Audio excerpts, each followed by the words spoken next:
膝關節痛唔理佢，隨時行都行唔到。你又有冇聽過按腳都可以舒緩關節痛呢？等我即刻問下街上面嘅人先。你有冇膝關節痛嘅問題啊？暫時冇，我冇試過。不過我都經常跑步嘅，咁其實我都有擔心會唔會有啲會影響咗個跑步嘅表現啊，或者會痛啊，我都會擔心有關節退化嘅情況。我係行樓梯嘅時候咯，會有陣時膝頭哥痛咯。我之前咧應該整親過個膝頭哥啦，咁我而家久唔久咧都會有少少風濕嘅問題，即係可能落雨啊咁樣咧，我膝頭哥就會好痛，所以應該係有呢個膝關節嘅問題，我諗自己。膝關節痛咧可以有兩個成因啦，其中一個係創傷啦，另外一個係勞損啦。創傷嚟講，我哋一般係講緊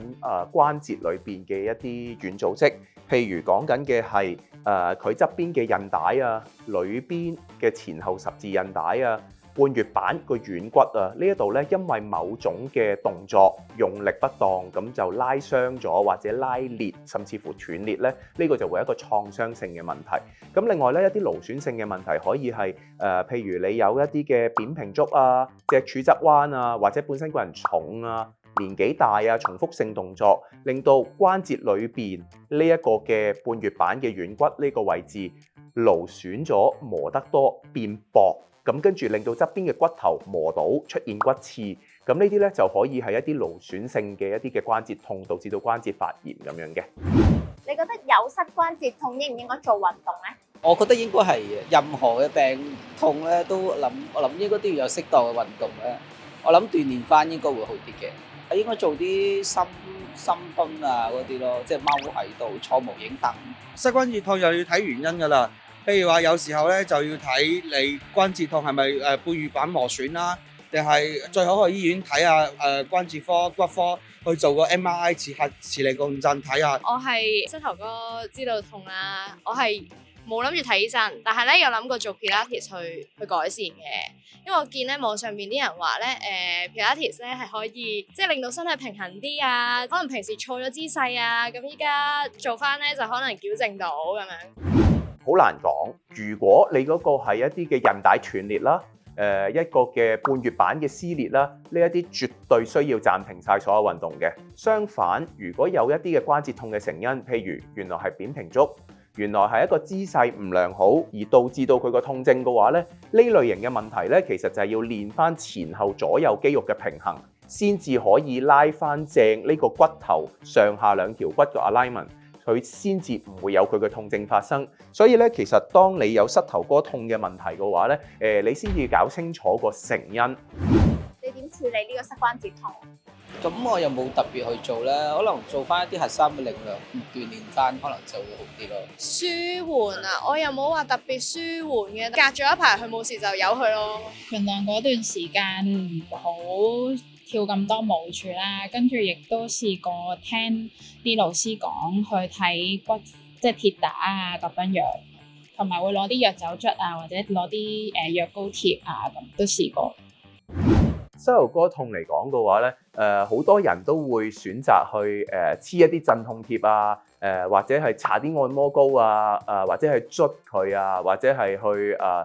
自己食一啲 over counter 嘅藥啊。咁嗱，首先一樣嘢，你要清楚你自己嗰樣嘢係針對啲乜嘢嘅先。如果你係原來我本身有勞損性嘅關節退化，有陣時會發炎喎。咁其實咧，如果我比較建議一啲溫和啲嘅做法，就係你有紅腫熱痛嘅時候咧，其實最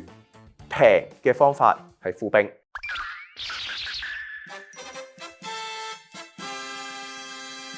好過你自己原來走去買一個嘅有消炎成分嘅鎮痛貼，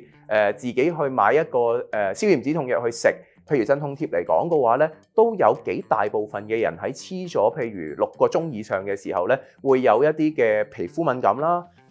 食一啲嘅消炎止痛藥，如果冇醫生處方嘅時候，你亂咁去食，有機會會導致到一啲胃部嘅不適啦。咁呢啲都唔係理想嘅做法嚟嘅。咁而一般如果你問我嘅話咧，亂捽係咪一件好事咧？有啲人會話，我揾個按摩槍按下啦，攞個按摩槍去按一個發緊炎嘅地方。血液循環一個發炎嘅地方，佢只會發炎更加犀利，咁一個係不智嘅做法嚟嘅。亦都有啲人會話一啲嘅補充劑係咪幫到手呢？補充劑尤其是針對膝關節嚟講嘅話呢，好多時都係講緊3個月以至超過半年，慢慢儲一啲嘅膝關節入邊嘅成分去幫助做修補，先至慢慢起到一個作用喺度嘅。一個膝關節嚟講呢，入邊呢有軟骨啦。軟骨裏邊咧嘅成分有好多嘅，包括咗其實造成佢嘅軟骨嘅成分有葡萄糖胺啦，有軟骨素啦，有一啲嘅骨膠原嘅成分啦，有透明質酸啦。咁其實咧造成一個膝關節嚟講嘅話，都係呢幾大成分嘅。如果要去做補充嘅話，其實理論上係咁多種成分缺一不可嘅。但係食咧亦都有佢特定嘅方法、時間同埋配方。比較多研究報告會話，原來每一日葡萄糖胺要食1500毫克，軟骨素要食1200毫克，而係食連續嘅超過半年先至攞到自己嘅最大嘅效果嘅。咁而葡萄糖胺咧，亦都不能夠一次過食晒1500，最理想嘅係分開3次，每次500咁樣食。軟骨素每次400咁樣去食，甚至乎有啲配方入邊加咗一啲天然嘅草本嘅成分，係有消炎嘅作用嘅。咁自然對於發炎嗰啲嘅症狀減到好多。唔好覺得原來自己年輕，所有嘢都會自己好返。自己年輕，我唔會有勞損。如果有痛，係經過咗休息，可能係凍敷或者熱敷，重複會出現嘅痛，其實最好都係揾一揾專業人士俾意見啦。有冇聽過韌腳咧可以舒緩膝關節痛？韌腳應該改善唔到啊嘛？嗰個日本研究咧，我都有睇過下嘅，幾得意嘅。咁首先要分析翻先，如果你本身嗰個痛症係來自膝關節嘅退化嘅，可能真係有關係嘅，因為喺一個韌嘅過程裏邊咧，嗰個關節有輕微嘅喐動，咁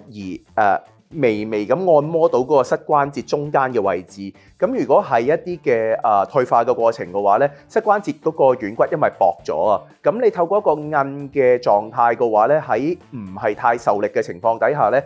加速咗個血液循環，同埋令到嗰附近有少少活動。咁所以咧，佢哋嗰個嘅研究咧，就係話有人係能夠做到一個膝關節嘅軟骨復原嘅狀態嘅。咁但係如果你問我嘅話咧，點解好地地有咁多人可以幫你做治療啦，或者你自己可以做翻一啲運動去輔助個膝頭哥啦，揾專業人士幫手啦。其實有一啲係有實質嘅證據有幫助嘅嘢，譬如食一啲補充劑啊，都係一啲有實質幫助嘅嘢嘅。點解呢啲嘢你唔做，而去做一個佢都有一個年期，話唔知要韌幾耐先至會有一個小嘅幫助？咁有少少得意嘅，講真，我覺得就係買大細搏一搏咁就如果你話唔花錢嘅，自己試下都可以嘅。下一集我哋就會講下補膝迷思，同埋點樣可以避免膝關節提早退化。最後記得 CLSS 我哋健康專家，下次見，拜拜。